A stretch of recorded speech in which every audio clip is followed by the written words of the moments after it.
Ads లేకుండా latest episodes చూడండి.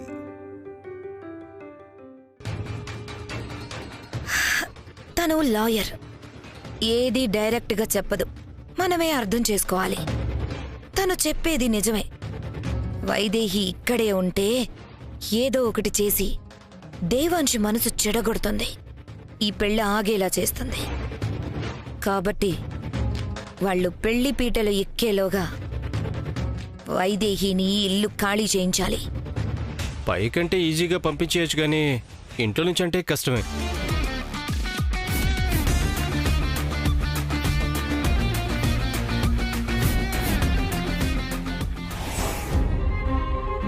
ఆగు, ఈ బట్టలు ఎక్కడికి తీసుకెళ్తున్నావు? దేవాంశ్ బాబు గారి బట్టలమ్మా, ఇస్త్రీ చేయడానికి తీసుకెళ్తున్నా. ఆయన బట్టలు నేనే ఇప్పుడు ఇస్త్రీ చేస్తాను, ఇటివ్వు. వద్దమ్మా, మళ్ళీ నన్నేమైనా అంటారు. చేసేది పనే కదా, ఏమీ అనర్లే. ఒకవేళ ఎవరైనా ఏమైనా అంటే నేనే బలవంతంగా తీసుకున్నాను అని చెప్పు.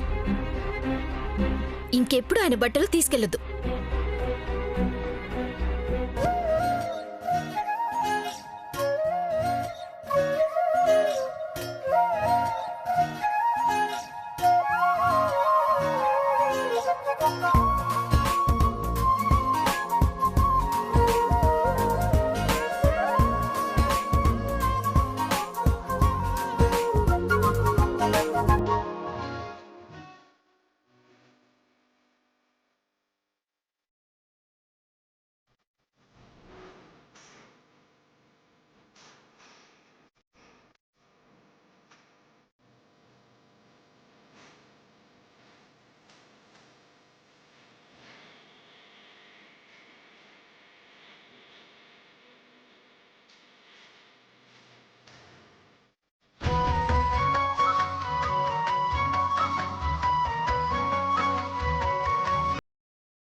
వైదేహి,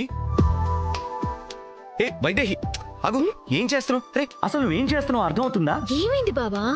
ఏమైందా? అసలు నువ్వు ఎవరో ఏం చేస్తున్నావు అర్థమవుతుందా? నా ముద్దుల బావకి మరదల్ని, ఈ శ్రీవారికి శ్రీమతిని, నా భర్త షర్ట్ ఇస్త్రీ చేస్తున్న భార్యని. అయితే ఏంటి? అంతేకాదు, నువ్వు ఈ ఇంటి మహారాణివి, అది గుర్తుపెట్టుకో. ఇలాంటి పనులన్నీ చేయకూడదు. నేను మహారాణి అయితే మీరు మహారాజు. రాజుగారి పనులు రాణి చేయొచ్చు, తప్పులేదు. నా బావకి సంబంధించి నేను చేసే ప్రతి పని నాకు సంతోషాన్నిచ్చేదే నేను మహారాణి అని చెప్పేది. అందుకే బావా, నీకు సంబంధించే ఏ పనైనా నేనే చేయాలి అనుకుంటా, చేస్తూనే ఉంటా. ఇంతకు మించి రాజభోగం వేరే ఏముంటుంది బావా? ఏమంటావ్? ఏమంటాను? నా వైదేహి ప్రేమకి హద్దులు లేవంటాను. కానీ ఈ ప్రేమని నేను చూసి ఆస్వాదిస్తా.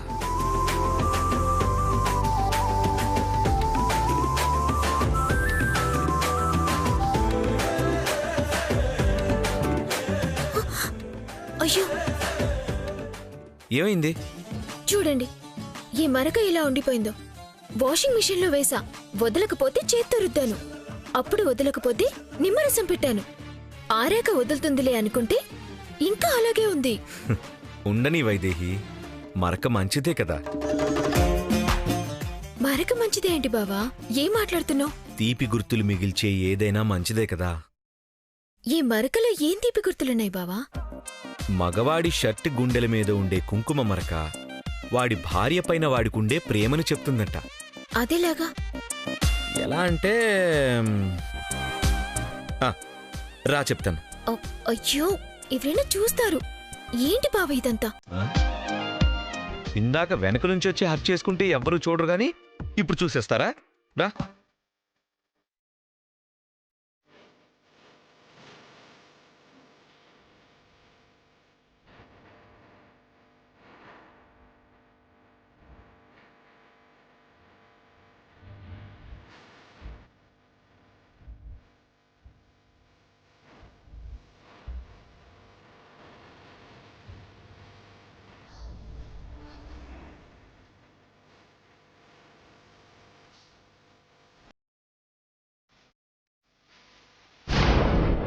ఇదిగో ఇలాగా.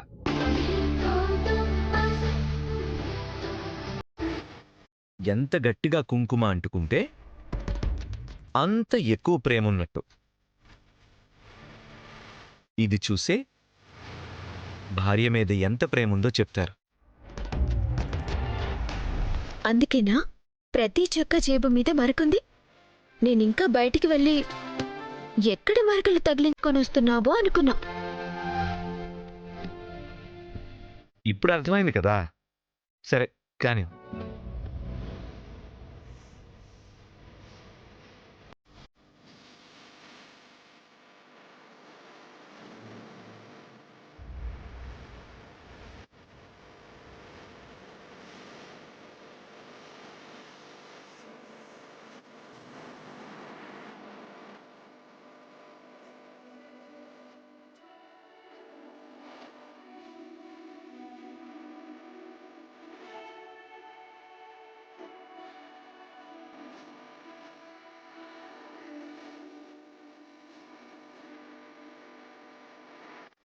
అమ్మా! ఏమైంది? అయ్యో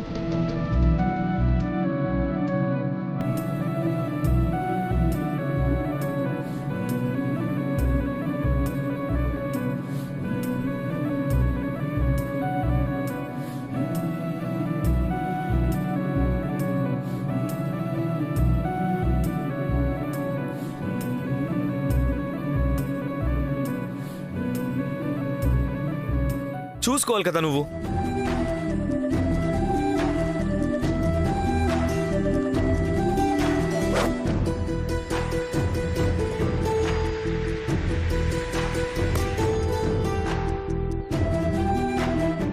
ఇదిగో ఇలాంటివి జరుగుతాయనే ఈ పనులేవి చేయొద్దనేది. ఏదేదో చెప్పి ఒప్పించి చేసావు. చూడిప్పుడు ఎలా గాయమైందో. మంచిదే కదా బావా. ఏంటి ఇలా చేతులు కాల్చుకుని గాయాలు చేసుకోవడం మంచిదా? అవును, అప్పుడే కదా నా బావ ప్రేమని ఇలా పొందే అవకాశం దక్కుతుంది.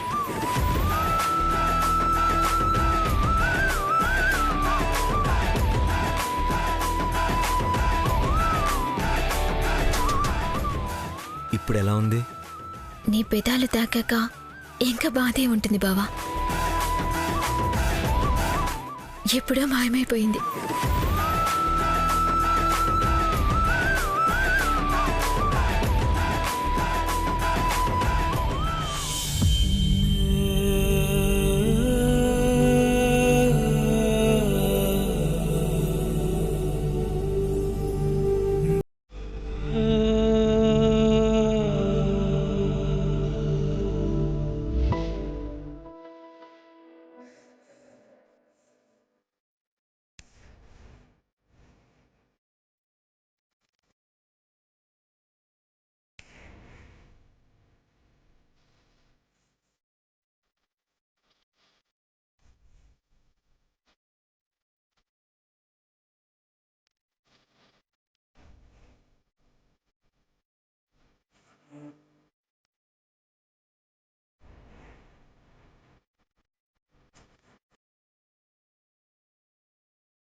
యాక్చువల్లీ అది అమ్మా!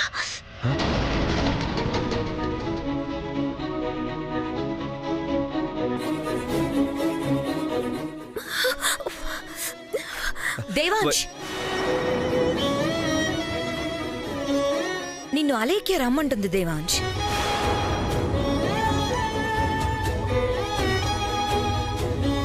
ఎందుకు? డ్రెస్సెస్ వచ్చాయి. ఫిట్టింగ్ అంతా సరిగ్గా ఉందో లేదో చెక్ చేసుకోవాలి కదా. వెళ్ళు.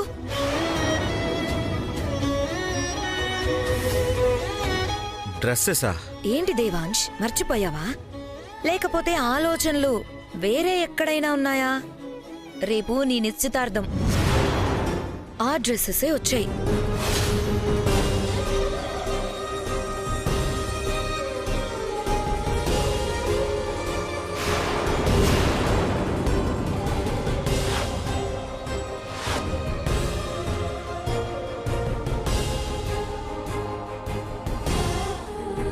ఇప్పుడు ఒకసారి చూసుకుంటే ఏమన్నా తేడా ఉంటే మార్చుకోవచ్చు.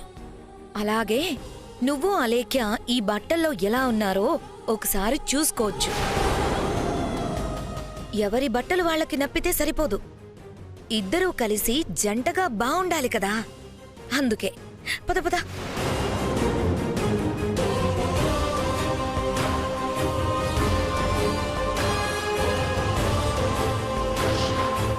అందుకే పద, త్వరగా వెళ్ళు.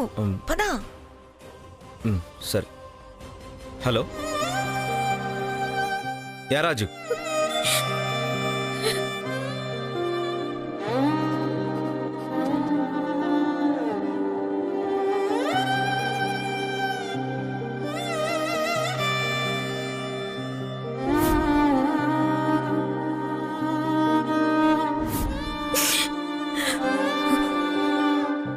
ఏంటి కళ్ళల్లో నుంచి నీళ్లు కారిపోతున్నాయి? నిశ్చితార్థం బట్టలు వేసుకుంటేనే నీళ్ళిలా గలగలా కారిపోతున్నాయి. రేపు పెళ్లి పీటల మీద తాళి కడితే చూస్తూ ఏమైపోతావో.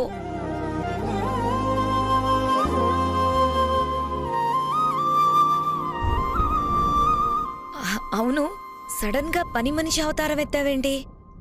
పెళ్ళాం పోస్ట్ ఎలాగూ లేదు కాబట్టి పని మనిషి పోస్ట్లో సెటిల్ అయిపోదామనా? నేనిక్కడ ఎందుకుంటున్నానో నీకు తెలుసు. దానికో అర్థం పరమార్థం ఉందక్క. కానీ నువ్వెందుకుంటున్నావో ఒక్కసారైనా ఆలోచించావా? ఏంటే వాగుతున్నావు? వాగడం కాదు, ఉన్నది చెప్తున్నాను. నన్నెలా బయటికి పంపాలా అని చూస్తున్నావు, కానీ నువ్వెప్పుడో బయటికి వెళ్ళిపోయిన సంగతి మర్చిపోయావు.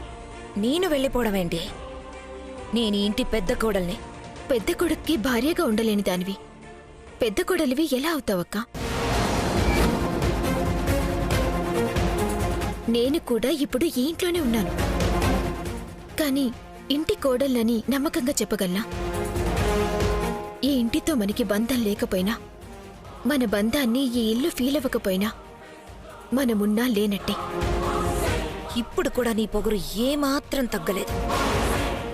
ఈ చోటు కూడా ఉండనివ్వను. ఈ ఇంట్లో నుంచి నిన్ను బయటికి గెంటేస్తా. రోజులు లెక్క పెట్టుకో. నేను ఎప్పుడు చెప్పే మాటే మళ్ళీ చెప్తున్నానక్క. ఈ ఇంట్లోంచి బయటికి వెళ్ళిపోవటం అంటూ జరిగితే అది శవంగా మాత్రమే.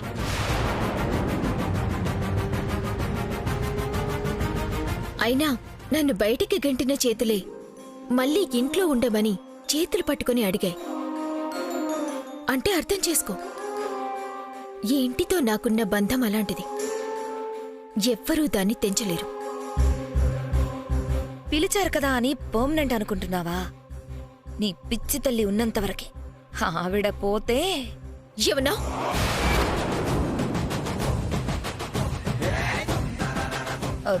అదే, ఆవిడ పిచ్చిపోతే మిగిలిన వాళ్లలాగే ఆవిడ కూడా నువ్వు వైదేహి కాదు అంటుంది. ఈ ఇంట్లో స్థానం ఉండదు. ఉన్నంతకాలం కూడా నీకు నరకమే. నీ కళ్ళ ముందే నిశ్చితార్థం జరుగుతుంది. దేవాంశ్ మనసులో నీ గుర్తులన్నీ చెరిపేస్తూ అలేఖ్య వేలికి ఉంగరం తొడుగుతాడు. ఏవన్నవక్క, నా గుర్తులన్నీ చెరిగిపోతాయా? అంటే నేను వైదేహినని ఒప్పుకున్నట్టే కదా? హే, నేనొప్పుకోవడమేంటి? నేనెప్పుడన్నా నా మాట? ఇప్పుడే అన్నావు కదా. లేదు, నేననలేదు. అన్నావు. నీ భయం చెప్తోంది అన్నావని. ఈ భయం చాలక్క. ఏదో ఒకరోజు నిజం బయటపడుతుందన్న నమ్మకం వచ్చేసింది. ఛా, నేనిలా నోరు జారానేంటి? ఒక్క నా గుర్తులు చెరిపేస్తూ అలేఖ్య వేలికి ఉంగరం తొడుగుతారా? ఒక చిన్న ఛాలెంజ్. నాతోనే ఛాలెంజా? ఏంటది? రేపు నా బావ వేలికి నిశ్చితార్థం ఉంగరం తొడిగితే నువ్వు కోరుకున్నట్టే బతికినంతకాలం వైశాలిగానే బతుకుతాను, వైశాలిగానే చస్తాను. ఇది ఛాలెంజ్ అండి. ఇప్పుడు నచ్చావు. ఈ మాట మీదే ఉండు. రేపోవడానికి సిద్ధంగా ఉండు.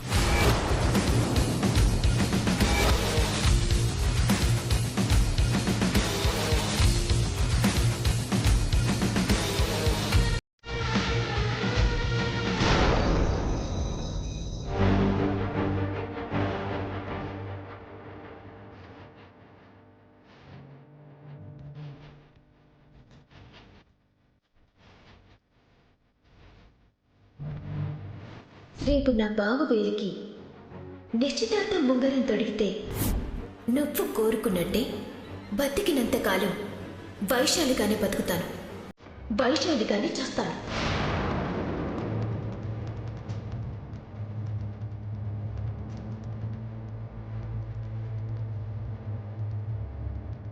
ఏంటి బంగారం రమ్మన్నావు? మరీ అంత సీరియస్గా ఆలోచిస్తున్నావేంటి? వైదేహి నాతో ఛాలెంజ్ చేసింది వాలి. దేవాంశ్ అలేఖ్యల నిశ్చితార్థం జరగనివ్వదట. అలేఖ్య వేలికి ఉంగరం తొడిగితే వైశాలిగానే బ్రతుకుతుందట, వైశాలిగానే చస్తుందట గాని ఈ ఇంటి వైపు మళ్ళీ చూడదట. సూపర్ ఛాలెంజ్ చేసింది. ఇంతకన్నా గొప్ప అవకాశం మనకు రాదు. రేపు నిశ్చితార్థం జరిగితే చాలు, ఇంకా వైదేహి పేడ పోయినట్టే కదా. కాని వైదేహి ఉండగా ఈ నిశ్చితార్థం జరగనివ్వదు. ఎందుకు జరగనివ్వదు? గురువుగారు వచ్చి చెప్పారు కదా, అలాగే పెద్దమ్మ, పెదనాన్న, బామ్మ అందరూ చాలా గట్టిగానే చెప్పారు కదా, ఈసారి ఎలాంటి పిచ్చి వేషాలు వేయొద్దని. నోరు మూసుకొని ఉంటుందిలే. మొదట్నుంచి చెప్తూనే ఉన్నా. ఎప్పుడైనా చెప్పిన మాట విన్నదా? ఈసారి కూడా వినదు. ఎలాగోలా ఏదో రూపంలో ఆపడానికి ప్రయత్నిస్తుంది. కాదు, ఖచ్చితంగా ఆపుతుంది. మరేం చేద్దాం?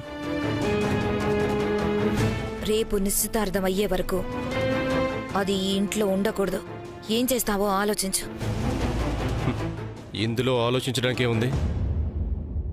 ఈ రాత్రికే దాన్ని మాయించేస్తా. ఎంతసేపు కిడ్నాప్ చేస్తాను, లేపేస్తాను, ఇంతకుమించి వేరే ఆలోచనలేం రావా?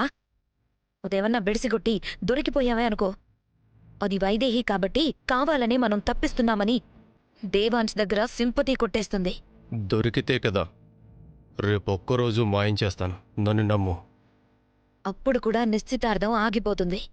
అరే, ఉంటే ఆగిపోతుందంటావు, లేకపోయినా ఆగిపోతుందంటావు. ఇదేం లెక్క? వైదేహి క్షణం ఇంట్లో కనపడకపోతే ఆ పిచ్చిది కూతురు ఎక్కడా అని గోల చేస్తుంది. ఇంకా కనిపించకపోతే ఇంట్లో నుంచి వెళ్ళిపోతుంది. అప్పుడు ఆవిడ్ని వెతుక్కోడానికే సరిపోతుంది. నిశ్చితార్థం జరగదు. సరే అయితే ఏం చేయాలో నువ్వే చెప్పు. నాకెంతకన్నా వేరే ఆలోచన తట్టడం లేదు.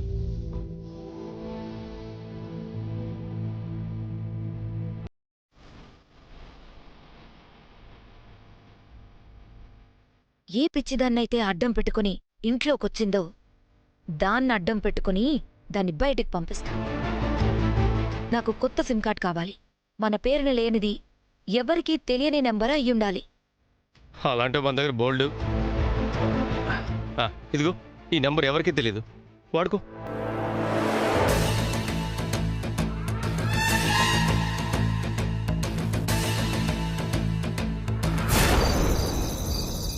అవును, అంతా అనుకున్నట్టు జరిగితే రేపటికి నిశ్చితార్థం జరుగుతుంది. నేను మళ్ళీ ఫోన్ చేస్తాను. రండి ఆంటీ, రండి, కూర్చోండి. నువ్వు కూడా కూర్చోమ్మా. కూర్చో, పర్లేదు, కూర్చో. ఏంటమ్మా, రేపు నిశ్చితార్థం జరుగుతుందా లేదా అని ఇంకా అనుమానంగా ఉందా? అదేం లేదాంటీ. మరి అంతా అనుకున్నట్టు జరిగితేనే జరుగుతుంది అంటున్నావు కదా. మాట వరుసకు అంటున్నాను ఆంటీ. ఈసారి అలాంటిదేం జరగదులేమ్మా. గురువుగారే వచ్చి చెప్పారు కదా, ఈ పెళ్లి జరుగుతుంది. అంతా హడావిడిగా జరిగిపోతోంది. నీకు నచ్చినట్టు జరుగుతోందో లేదో, నీకు బట్టలు నచ్చాయి కదమ్మా. ఆంటీ, ఎలాంటి బట్టలు కట్టుకున్నాం, ఎంత గ్రాండ్గా మన నిశ్చితార్థం జరుగుతున్నదన్నది కాదు. పాత చీర కట్టుకున్నా, ఈ 4 గోడల మధ్య ఉంగరాలు మార్పించినా నన్ను దేవాంశ్ భార్య అని అంటారు. మహారాణిలాగే చూస్తారు. రా మనవడా, వచ్చి కూర్చో. రా దేవాంశ్, నా పక్కన కూర్చో.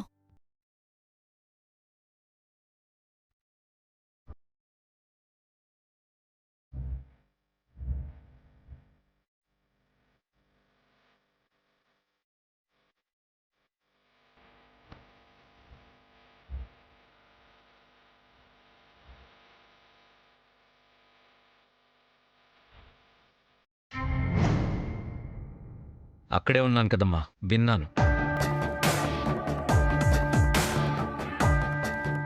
వింటే సరిపోతుందా మనవడా? దానికి తగ్గట్టు ప్రవర్తించుకోవాలి కూడా. ఎప్పుడైతే అలేఖ్యను నువ్వు పెళ్లి చేసుకోవడానికి ఒప్పుకున్నావో, నీ మీద తనకి అన్ని హక్కులు వచ్చినట్టే. నీ జీవితంలో చోటు దక్కినట్టే. కానీ మనసులో చోటన్నది నువ్వే ఇవ్వాలి.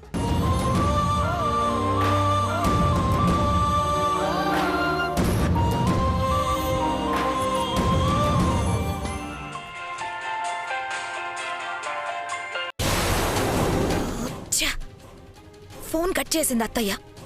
కొత్త నెంబర్ కదా, ఎవరిదో అనుకుని లిఫ్ట్ చేసి ఉండదు. మళ్ళీ కాల్ చేయి. వెంటనే చేస్తే విసుగొచ్చి అస్సలు లిఫ్ట్ చేయరు. ఒక నిమిషం గ్యాప్ ఇచ్చి ఫోన్ చేద్దాం.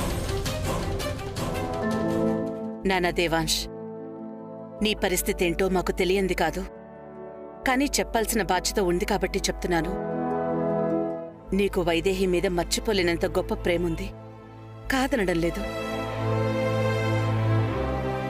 కానీ దేవాంశ్, నీ ప్రేమని మరొక మనిషికి పంచటంలో తప్పులేదు. అప్పుడే తను సంతోషంగా ఉంటుంది, నువ్వు సంతోషంగా ఉంటావు.